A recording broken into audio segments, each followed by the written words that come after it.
2012's Looper. We don't got here and grade this movie, but before we do that, we gotta review it. And before I review it, I gotta let you know what movie breakdowns is. Movie review series look at new and old movies, give them a grade A through F, plus and minuses do count. And if the movie wants you to do, let me know. Please put in the comment section below and I get to as best I can. Also, the Patreon.com/Ali Zakka for $2 a month. Get the cut in front of everybody, get your review out, wait before it comes out on Facebook and YouTube. Now, let's go and get into today's episode, 2012's Looper, starring Bruce Willis and Joseph Gordon-Levitt. Now, what is this movie about? Well, this movie is about time traveling that's been invented in the year 2074, and the mob is sending people back into the past to get assassinated. So if you're in the mob, you're sitting there waiting for your guy to show up, and when the dude shows up, you take him out. Well, when your time comes, you get sent back into the past and you must assassinate yourself, which is called closing the loop. Well, when Joseph Gordon-Levitt was about to close this loop, his future self, Bruce Willis, finds him, distracts him, and escapes. And Joseph Gordon-Levitt is trying to chase down Bruce Willis, who is his future self, to stop him from pretty much changing the future. Because if Joseph Gordon-Levitt doesn't kill his future self, he will get killed by the mob. But Bruce Willis is like, he wants to live the future he's living. He loves the world he's living in, and he wants that life to continue. So he believes if he takes out the person who is causing all this grief, his future or his present self will be able to live happily in the future. It's a time travel movie with a bunch of gangs and mobsters, and there's superpowers in it as well. This movie is fine. It's an okay movie. I didn't enjoy it. It's a 2-hour movie, rated R.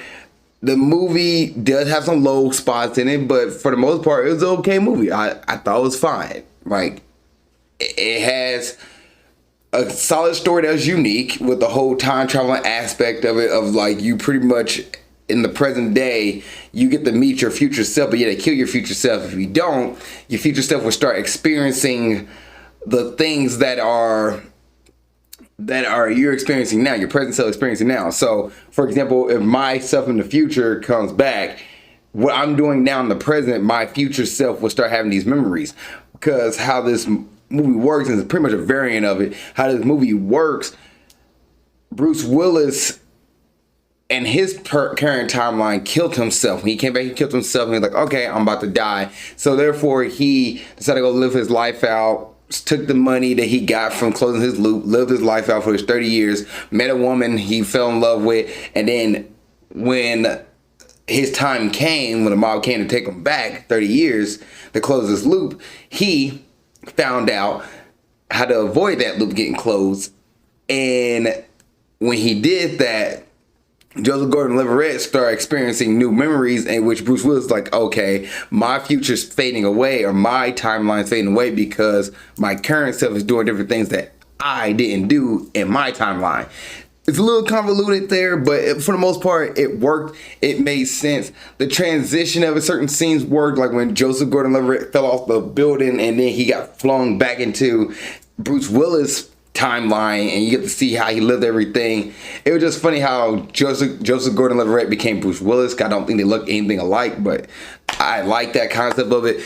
And I like the concept of that the villain in this movie is yourself, which I guess is another timeline movie.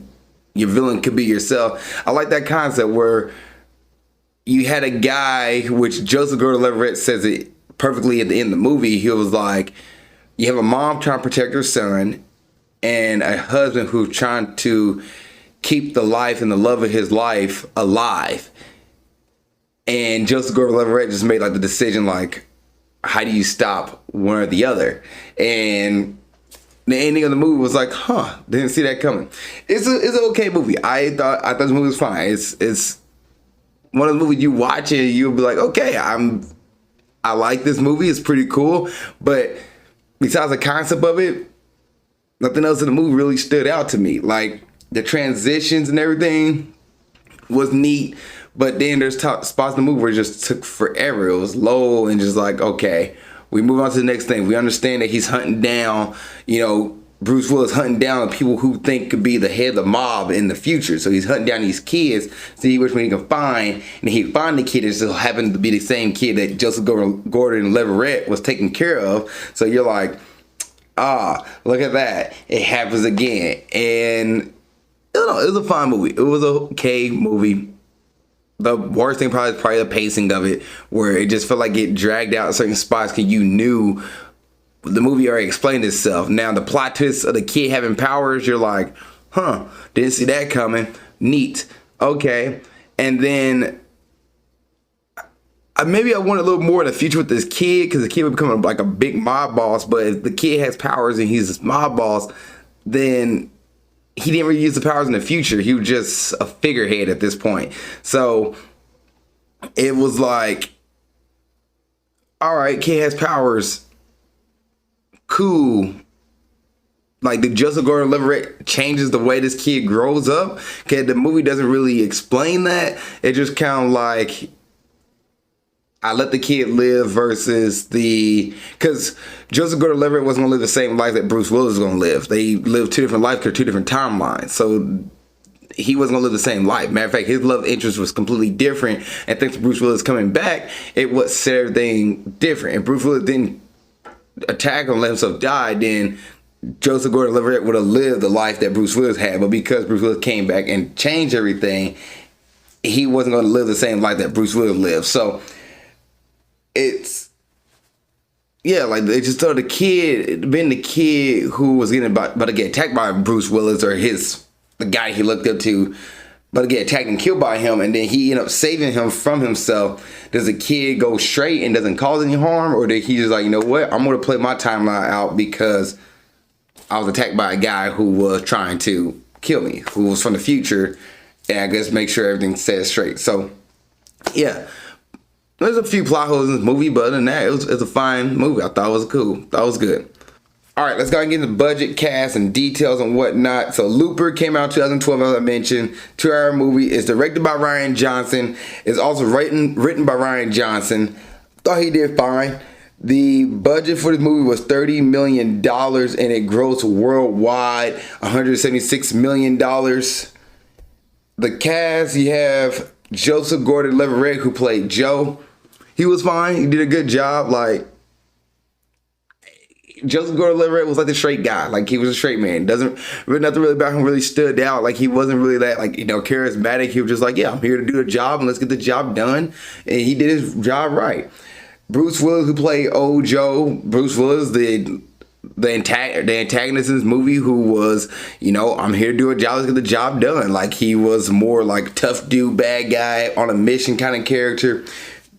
That was pretty much it. Emily Blunt, who plays Sarah, she was fine. She was the mother who wanted to protect her kid, and she's also a tough mother, tough person, like, played her. Like, it's not like characters in this movie who you just, the roles is like, okay, I'm the strong character. I'm a strong person. My son don't like me, so I might break down in tears, but I'm a strong person. I might be terrified from him, but I'm gonna go and get the job done. There's not really many characters in this movie who had like conflict within themselves besides, Joe was fighting his future self. That's what Joe was fighting. There was a conflict there, like he was fighting his future self, but present Joe didn't have any internal conflict on whether or not, like, should I not kill myself? Should I kill myself? No, he was like, I'm trying to protect everybody from my future self. I gotta kill my future self. There's no like, I shouldn't do this. No, he's like, I need to do this. While old Joe was like, I need to kill the person who is causing a lot of this issue. Sorry about that. I feel like something was on my neck. But kill the person who's causing a lot of issues here, and he killed him and